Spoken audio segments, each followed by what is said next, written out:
Hello there! Today we're doing a set review on the LEGO Star Wars TIE Bomber released January 1st this year.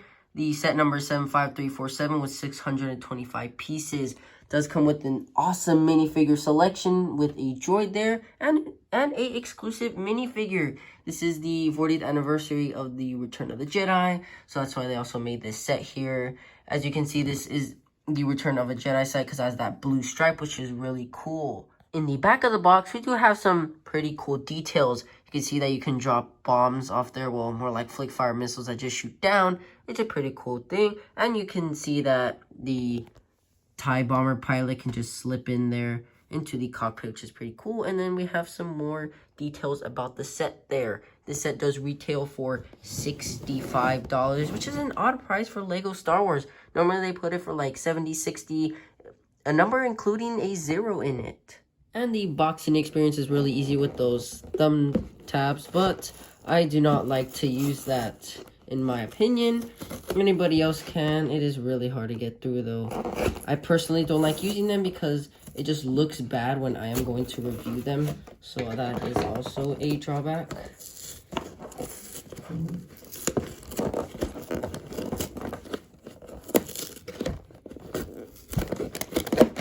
Alrighty, we're in.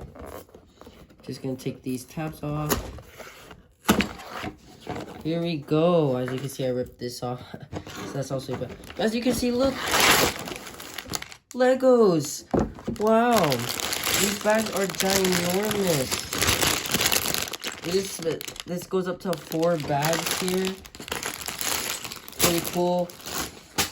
Oh, the terrible render. It looks bad. It does look bad, as you can see there. And it does not show you what you build.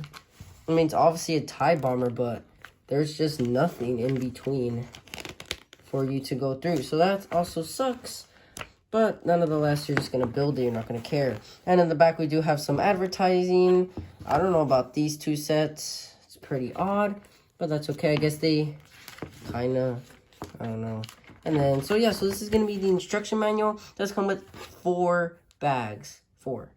And here is Admiral Sloan. I think that's how you pronounce it. I have no idea who this minifigure is, but for a new and exclusive minifigure, this is pretty good. We have no arm printing nor leg printing, but this is a officer of the Empire, and they don't really get that much detail, to be honest, to even begin with.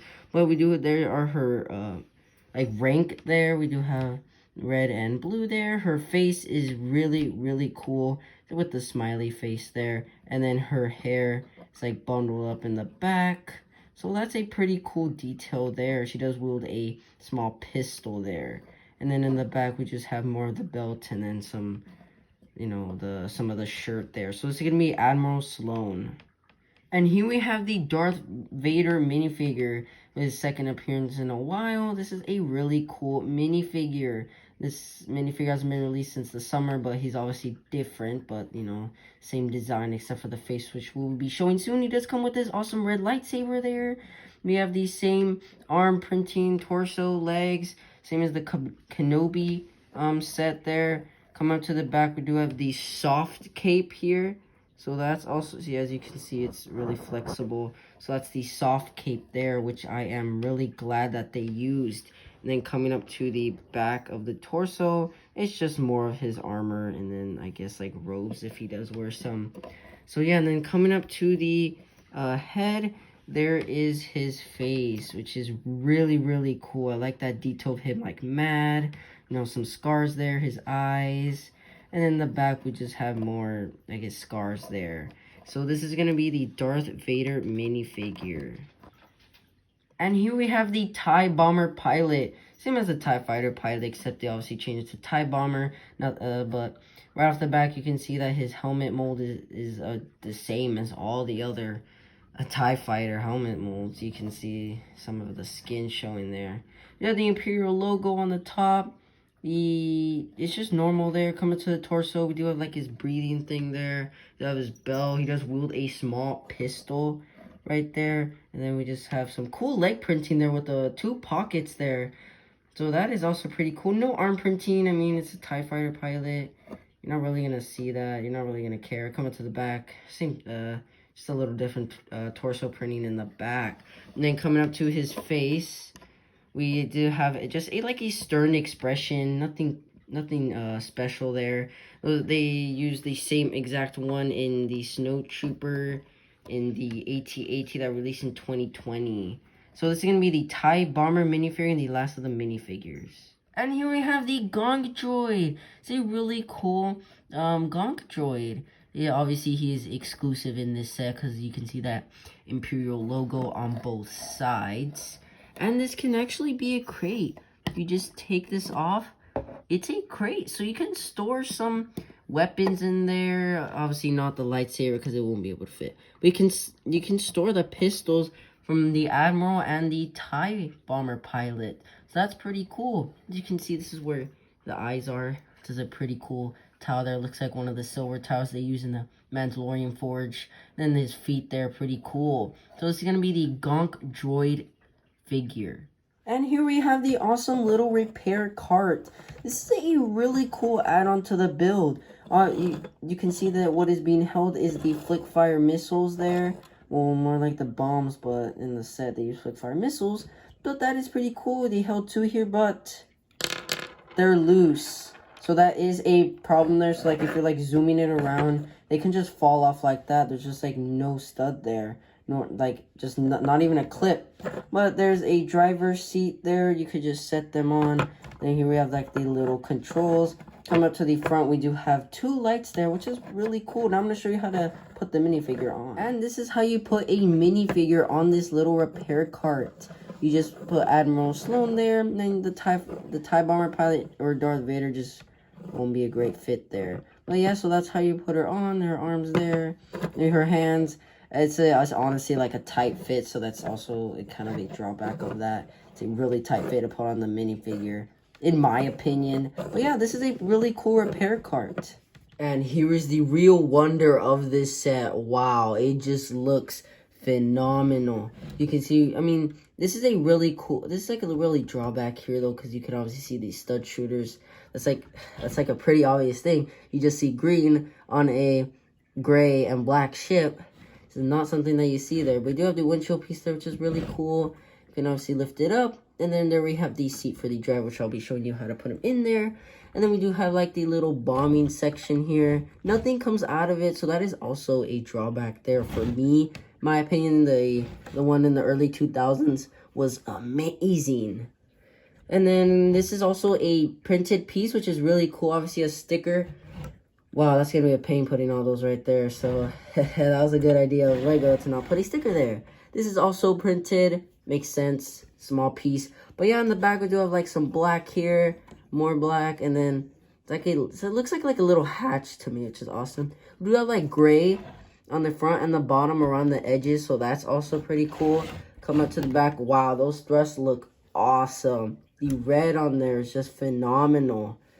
I'm sorry, that's like really hard to see. There we go. But yeah, see, that's just like phenomenal. I like that part. We do have like a little piece there. I'll be showing you that later. Here on the side, we do have the same wing and style. Time to set the TIE Bomber pilot in. Just lift up the windshield piece here. There's the awesome cockpit there. And then we can just slide the minifigure in there. They're really cool and snug fit. Fits him just perfectly.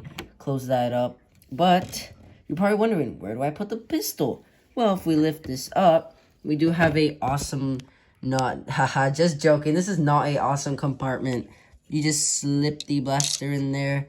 And that is just way too small for your finger to get in there. And that's going to be a problem getting out. Okay, so in order to take that blaster pistol out, you got to take the whole thing off. That is a pretty cool red brick there, honestly. That's a cool color change. There you go, you got it out. But that's just a bad compartment space. That is one feature I do not like about this set. And speaking of not liking, you think this windshield piece can be see-through. Nah, you see studs right there. Because it's obviously being covered by pieces there. See, it's just all closed. So that's another part I do not like, to not see that awesome minifigure. But in the pictures that I have looked, yeah, you can't really see through it anyway. So Lego was one step ahead of me there. Another cool feature that you can do is you can actually move the wings upwards. You can actually slant them however you like. And you can make it a normal TIE fighter if you like. Just angle them upwards, and then there you go. You got a TIE fighter with an extra compartment. That's not going to look good on your display. So you're obviously going to want to keep it as a TIE bomber type of way. But this is also a pretty cool function though for kids. They're obviously going to like it. You know, changing the angles of the wings to make it look funny. So I think that is a cool feature for kids. But for displayers or like collectors, they're gonna want to keep it like this. And now you're wondering, wow, look at these four flick fire missiles. These count as the bombs. You do not flick them. You want to push them down like that. And boom, wow, all four came out. So yeah, that's like a bomb. You would not want to flick them because this is a small compartment to flick four missiles. That's just gonna hurt. But that is a cool function because that means you can just drop them all, which is awesome, which is really cool. And then in order to put them back, you need to flip the whole TIE bomber over, and then there you go. Then you just start putting them in one by one upside down. There goes one. 3 more to go. But yeah, that is a feature that you're gonna have to do in order to put those flick fire missiles back into the bomber. And then as you can see, there's a little build on the bottom of the TIE bomber that can help you support when the TIE fighter is landed. If it's, you know, it kind of makes it look like over here, like the TIE fighter, it looks like it's floating there, which is pretty cool because that counts as a landing gear, which is a awesome feature in this set. And then we also have the stud shooters there that can shoot, but I don't want to shoot them because I don't want them to get lost. Well, everybody, that is going to conclude our set review. I do recommend this set for you guys. $65 is a good price. You get 3 awesome minifigures, a perfect TIE bomber with some flaws, but I still think it's awesome and pretty cool. You do get a awesome GONK droid, which is pretty exclusive, and you do get that little repair cart, which is awesome. I know that the compartment for the blaster isn't the best, nor, what else did I complain about? I don't remember. But this is a cool set, and I do recommend this set for you guys. Oh yeah, with the repair cart, there's no clips for the flick fire missiles to be held, so they just really do come off easily. And I will see you guys in the next set review.